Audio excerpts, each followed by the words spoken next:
It's on again, the first weekend in October, and Australia's wheelers and dealers focus attention on Bathurst, New South Wales, in particular the Mount Panorama Racing Circuit. In a deceiving, peaceful atmosphere of sunshine and pink blossom, execs from the cigarette sponsor play host to motorcar men and their wives, journalists and TV personalities, in a cagey atmosphere of who's got what up his sleeve for the marathon on Sunday. It's almost a pilgrimage. Some 1,000 people brave the rigors of a cold dawn high above sea level, just to be part of this world of GT, this Gallaher 500. For the ARDC, a labour of love, but a ton of hard work. The end of a Hinksman headache that would stump Vincent's. Keep your eyes peeled and you'll see how this race stacks up. Take over, Bart Mogridge. Slow down on your approach into the pits and keep left on leaving. All the big names are here for a collective 25,000 miles over 7 hours grim concentration. A total of more than 100, including 2 who deserve but won't get very special attention. They'll be out there dicing it with men like Jane, Bartlett, French, Cusack, Murray, Gagan, Chivers, Firth, Seaton, Foley, Holden, Martin, UK hotshots, Hopkirk, McKinnon, Fall, Hawkins. Reads like a high-octane who's who. All one blood group, Castrol XL. 500 miles, 22 manufacturers, 56 starters, 5 classes. They get faster every year. Yesterday, the Gagan brothers took the fast lap champagne with 3:03 in a Falcon GT. Previous best, 3:10. They earned their position on the start grid with those practice lap times. Alfa Romeo 60, Chivers Stewart, equal 4th with 3.052. Equal with Bob Jane, Spencer Martin, Falcon GT number 54. Bartlett Stewart, 3rd in another Alfa 61, 3.035.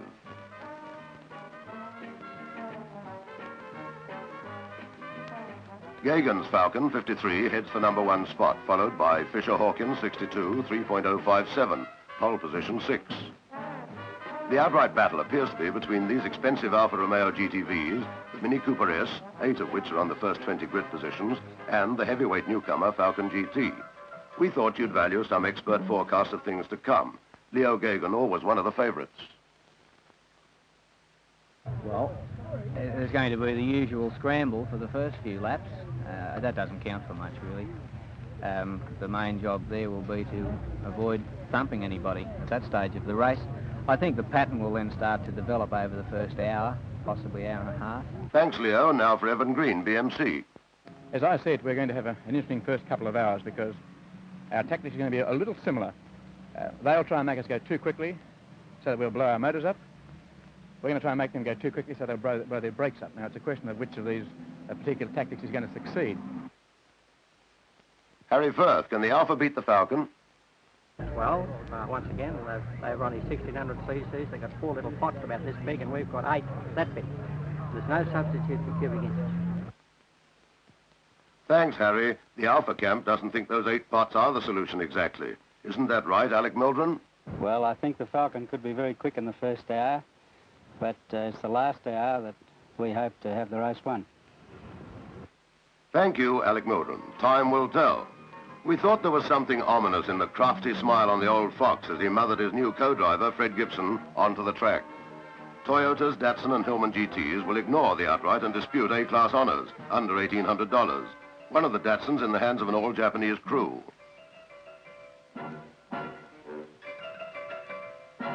Racing tyres were permitted where they would fit the standard wheels. Wherever possible, they were used.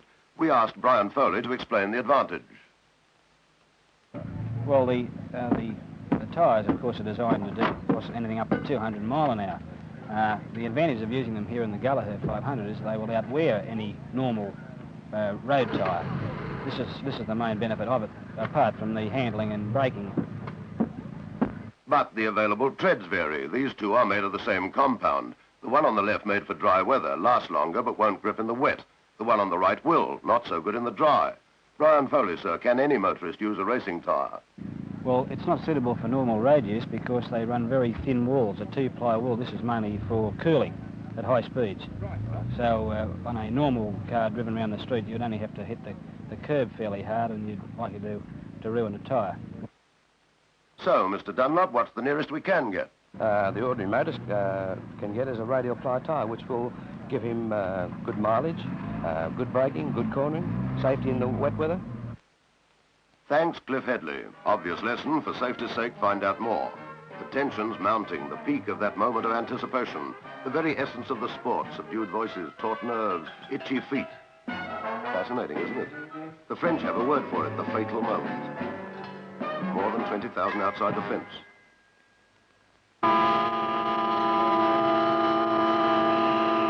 Pit crew off the grid, please.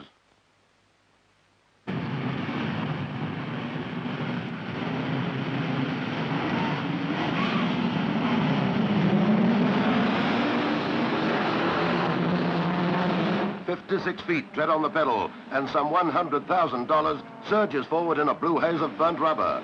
Now for one of the worst moments of the whole day. Waiting your turn and keeping clear of the straining metal, using your scull. Top of mountain straight, and Spencer Martin has joined Gagan and Gibson in the lead. The three Alphas have dropped back, perhaps to play a waiting game. Now 6, 9, and 10th. Then Cusack and a wall of Minis. Literally, the balloon's gone up.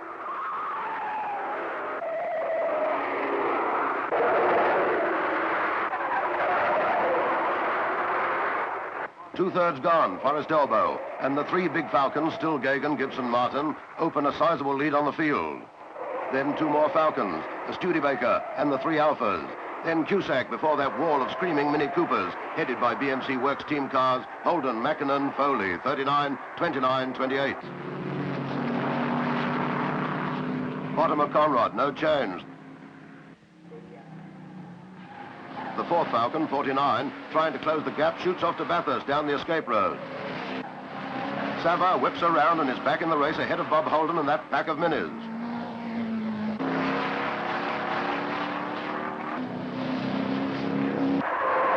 Cross pit straight and the Falcons mean business.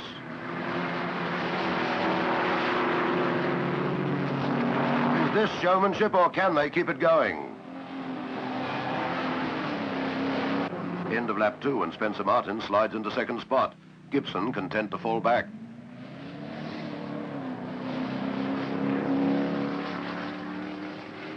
Five years history here suggests Mount Panorama is too tough for the big cars.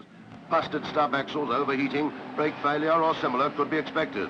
On the other hand, who would doubt the judgment of the men behind these three front cars? If wrong, Bartlett, Chivers and Hawkins are waiting to pounce. 7 hours is a long time to thrash a car like this.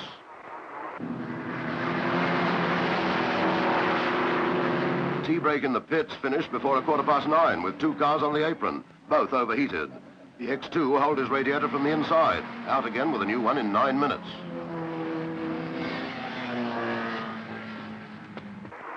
Lap 6 and the Falcons had come back to the field. 7 cars a split second behind each other. Gibson still not tempted, but Cusack, Bartlett and Chivers having each other on.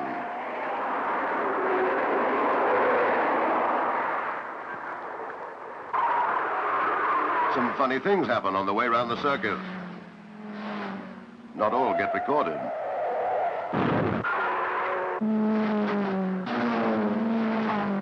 .947. Suddenly, Bartlett shot into the pits with offside front wheel wobble. Tighten up, one more lap, back in again. New wheels. Total lost 3 minutes. Chivers followed him in with the same trouble. The new paint had burnt under the nuts to cause the wheel wobble. He changes immediately to lose 1.5 minutes. Wouldn't have enjoyed hearing the details on Bartlett.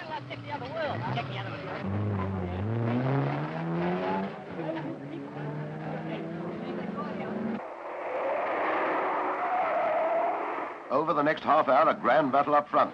Cusack, Martin, Hawkins, Gagan dispute the right to lead. Gibson with them all the time, but content to lie around 5th. Martin now leads Gagan from Cusack and Hawkins, the cuckoo that's stirring the nest.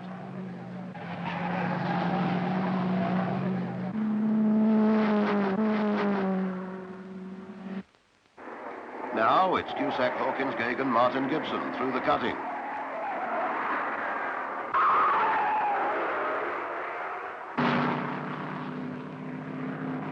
Next time round, 10:20. The Alpha has the lead from Gagan, Cusack, Martin, Gibson. Hawkins was in front for the next 7 laps. They were all circling around 3:04. How long could it last?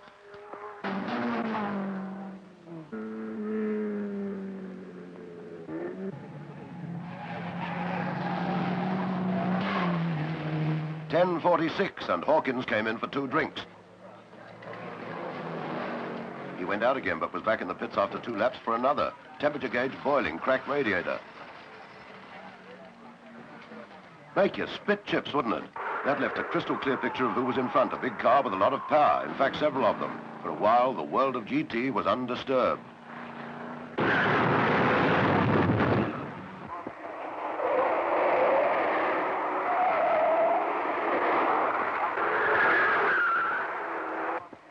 The Leffler Khan Mini Cooper 26 also made something very clear. There was more than one race in progress. A brand new brake hose burst. Johnny Leffler not hurt, again thanks to seatbelts. The leaders in this Class C were Holden in 30, then Foley and Seaton 29:37, all in the same lap. They were clocking well over the ton down Conrad, but losing 5 seconds a lap to the Falcons and Alphas. Hopkirk not going well. Class B front runner, the Radford Priss Cooper 23, with hot competition from 17 Stanley Cook and the Cray Holland Cooper 16.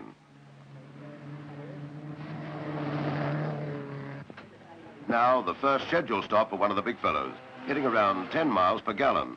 Jane takes over after playing safe with that offside front. Out again in just over 3 minutes, not really fast enough.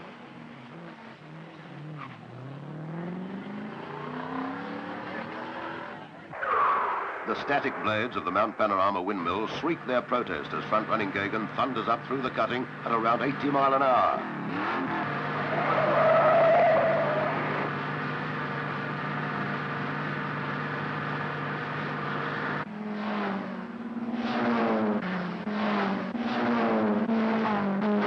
Normally a public road surrounding fruit and grazing properties, closed 4 days a year so that city sportsmen can demonstrate their skill.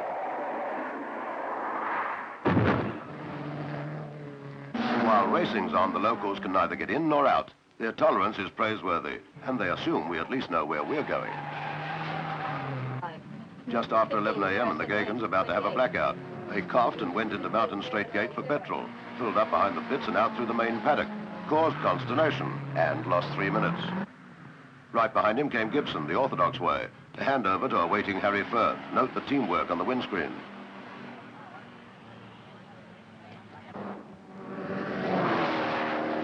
Quick look at the brake pads, no change.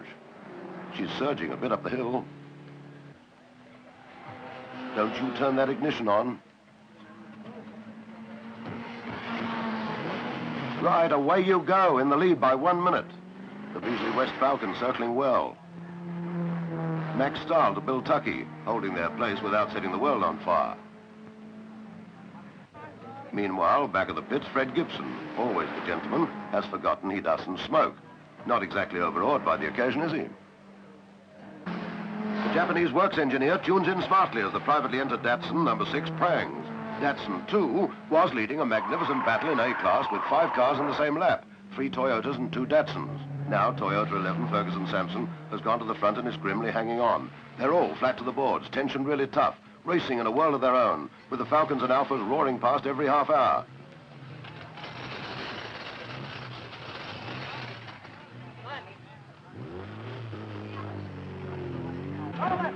The Hillman GT's, same class, circling well, but 3 or 4 seconds slower. Number 8 caught the eye all day, a 3-legged limping imp. The Beasley West Falcon 51 planned this race the opposite way, half empty to start. Mackay's Audi not making much impression. Cusack's Falcon 50 spent over 15 minutes in the pits with petrol surging trouble. Bad luck because he was very fast for the rest of the journey. No chance of conceding even half a lap, let alone 5. Cusack was whirling round in 3:03, but still only picking up a couple of seconds.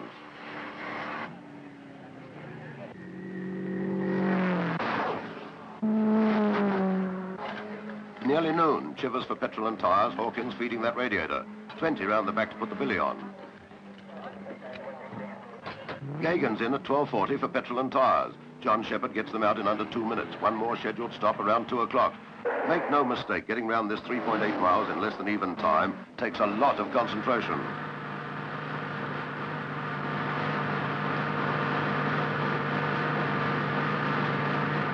We doubt if anyone really knew the score at this stage. Ford's going better than expected. Jane's still in it. Chivers the leading Alpha. Firth in front, but still to make his second pit stop.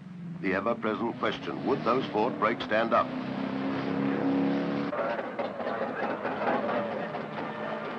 Suddenly, Martin in real trouble. Turned out later that faulty fitting had broken the beads on all wheels, causing constant tyre trouble. 4 times winner Jane won't be making it 5. Never rains, but it pours. Back one.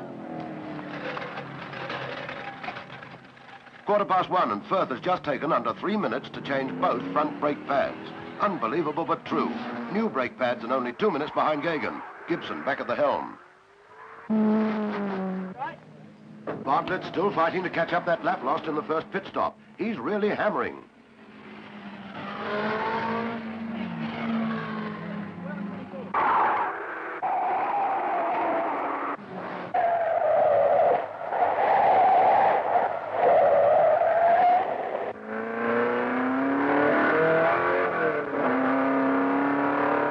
Brother, he's pushing, but the front runners are going too well.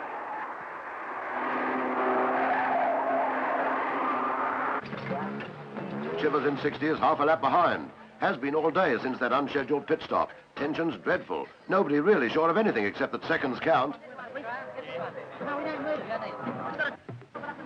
Out again in 1.5 minutes. Couldn't do better. Keep it going. Can't do any more.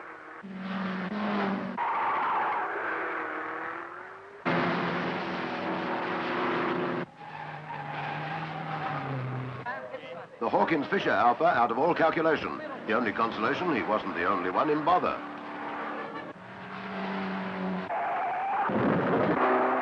A graceful finale, to say the least.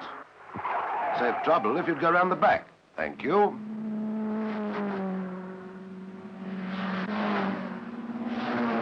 A gold sedan, slightly devalued. End of a love affair.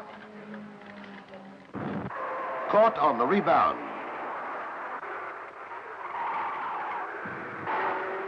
Must be something in the air. Pollinated offspring, perhaps.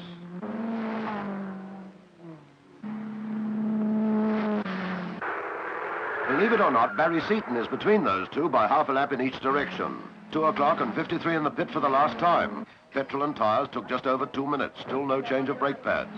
Gibson, Chivers and Gagan in the same lap. Harry Firth knows that Gibson's now over a minute in front, but he has one more pit stop to go. Chivers in the same lap, just in front of Gagan, and he has another stop to make.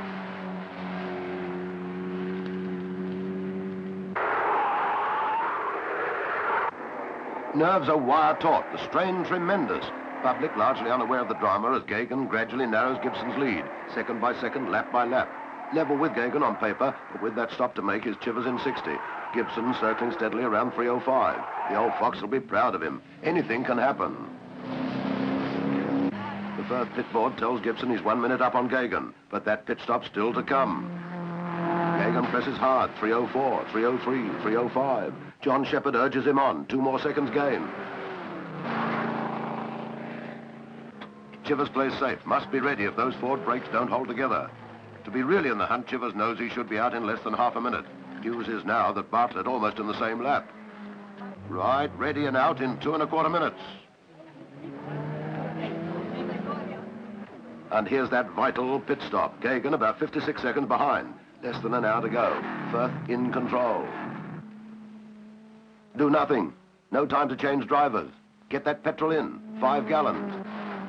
Give Gibson a drink. And go. Actual stop, 25 seconds. Still in front, but not by much. Go out and join 2 other tense men. And they're not the only tense men. Doesn't look as if the Minis can pull off the outright, but the Holden Fall machine is having a fabulous battle leading Class C. 7 Minis still circling, and 4 still in the same lap.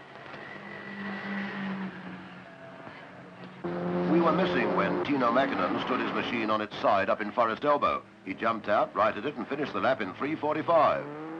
Setting out to prove his Cortina win of 2 years ago was no accident is Barry Seaton, paired with proof peddler Charlie Smith in Cooper 37, now running second, less than 2 minutes behind Tony Fall. Norman Arrow, Garth Westbury running third, Class B, behind Toyota Corona 21, the car that's pushing the only surviving Cooper, Cray Holland in 16. Only half an hour to go, and Williamson MacArthur have the Toyota in the same lap. They're all having a tough go, but Corollas 11 and 12 are giving the Datsun 2 a coronary in Class A. Or is it the other way round? They'd all been foxing. Now no one could find enough extra to change the order. 11, 2, 12 it was. Toyota, Datsun, Toyota. 40 seconds between first and third. So you don't care. But these are the dying moments when drivers talk to their machines, coax them round. Up in front, Gibson knew that Gagan was closing the gap. He got to about 4 seconds when Firth gave Gibson the go sign and the gate was shut. 60, Chivers pushing hard, but couldn't be expected to make much impression. Not at these speeds. Here's the actual difference between Gibson and Gagan on the last lap. Gibson is the dark car up front. Holders, and you'll see Gagan in 53. There he goes, 11 seconds behind. Down at the tower, quiet consternation. Word is that Gagan's in front. Firth later said he was dumbfounded when he didn't get the flag. Well, there's a turn-up for the books. TV commentators speechless. Pit crews not really surprised. It was always close. Gagan grinning. No changes in the other classes. Gibson on his way round for another lap, wondering whose mathematics are at fault. One thing's certain. They either won by nearly a lap or lost by 11 seconds.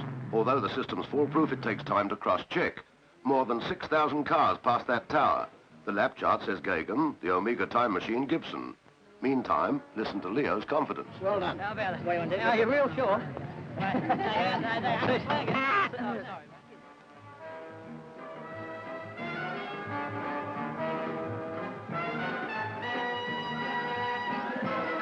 The Gagans have often gone close but never won this event.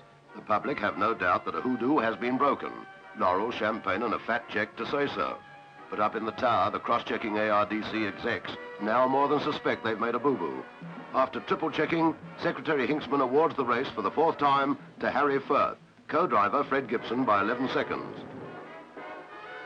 In either case, a win for Ford, which means they've won here every time they've entered this marathon.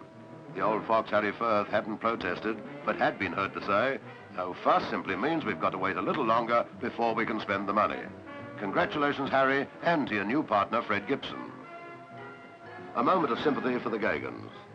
There's no way you can get closer without winning. So, get your speech ready for next year, fellas. As for Class C, no surprises. Bob Holden and Tony Fall in 30, Charlie Smith, Barry Seaton 37, Tino Mackinnon and John French 29. Seaton and Smith show the very small amount of wear on tyres that have done 40 laps each. Only changed because there was time while refueling. As for Class A, half a lap separated the final 3 on the 1:17. Surprises weren't over. At scrutineering, Toyota 11 disqualified. New final result, Datsun 2, Toyota 12, Datsun 1. Cray Holland Cooper S took out Class B. Behind them, 2 Hillman Arrows. Once again, all over bar the shouting. Harry Firth had announced that this was the last time he would drive in a race of this kind. So it was good to be present on a wet day in Sydney when the Gagans showed not only no hard feelings, but that there's so much more to this sport than hard driving.